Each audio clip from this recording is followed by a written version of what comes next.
Bapak Baharudin Yusuf Habibie lahir pada 25 Juni 1936 di kota kecil Parepare, Sulawesi Selatan.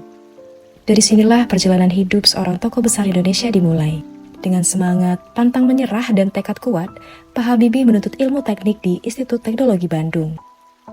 Lalu, melangkah lebih jauh ke RWTH Aachen di Jerman. Di sana, beliau meraih gelar doktor teknik penerbangan dengan predikat summa cum laude. Prestasi yang mengukuhkan kecerdasan dan kerja kerasnya. Karir cemerlangnya bermula di industri penerbangan Eropa. Namun, panggilan hati untuk membangun negeri mengantarkannya kembali ke Indonesia pada tahun 1973 atas perintah Presiden Soeharto. Di tengah krisis moneter dan gejolak politik yang mengguncang Indonesia, pada tahun 1998 Pak Habibie dipanggil untuk memimpin. Beliau dipercaya sebagai wakil presiden, kemudian diberi amanah sebagai Presiden ketiga Republik Indonesia. Dan dalam masa transisi yang penuh tantangan ini, Pak Habibie memimpin dengan bijaksana serta penuh integritas, membawa harapan baru bagi bangsa. Pak B.J. Habibie menunjukkan nilai berorientasi pada pelayanan dengan mengabdikan ilmu dan teknologi yang ia kuasai untuk kemajuan bangsa. Ia tidak hanya memikirkan prestasi pribadi, tetapi benar-benar hadir untuk menjawab kebutuhan rakyat. Membangun kemandirian industri dirgantara melalui pesawat N250. Beliau bekerja dengan tulus, penuh tanggung jawab, dan berlandaskan semangat melayani bangsa lewat karya nyata.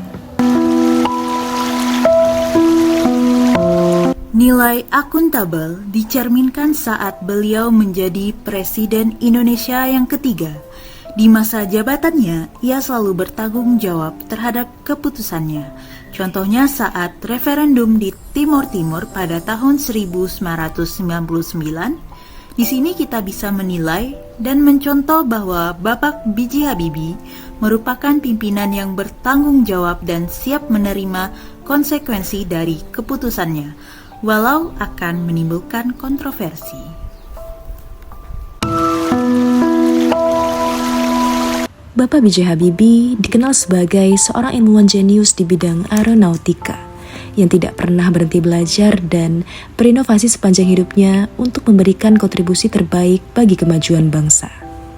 Komitmen tinggi Pak Habibie terhadap pembelajaran berkelanjutan dan inovasi teknologi mencerminkan penerapan nilai dalam aspek kompeten.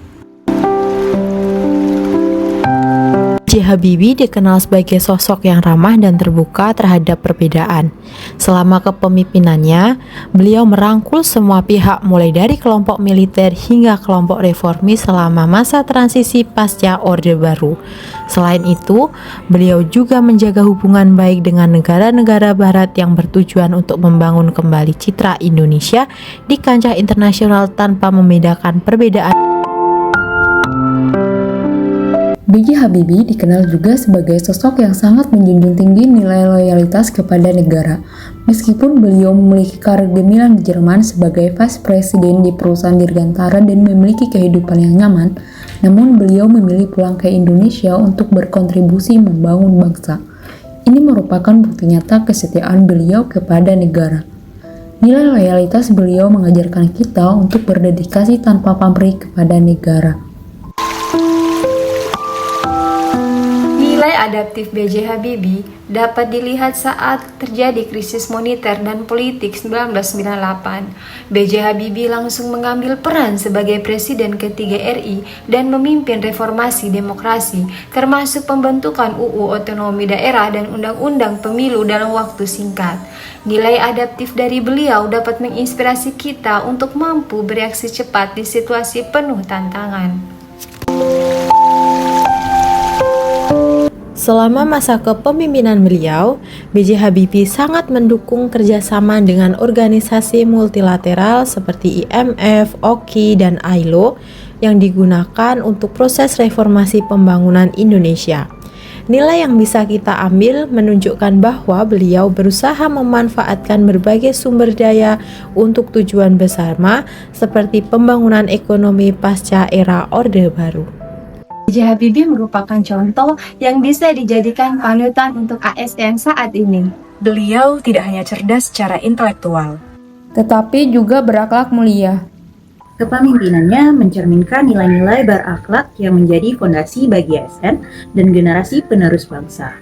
Bersama kita bisa menjadi ASN yang berakhlak.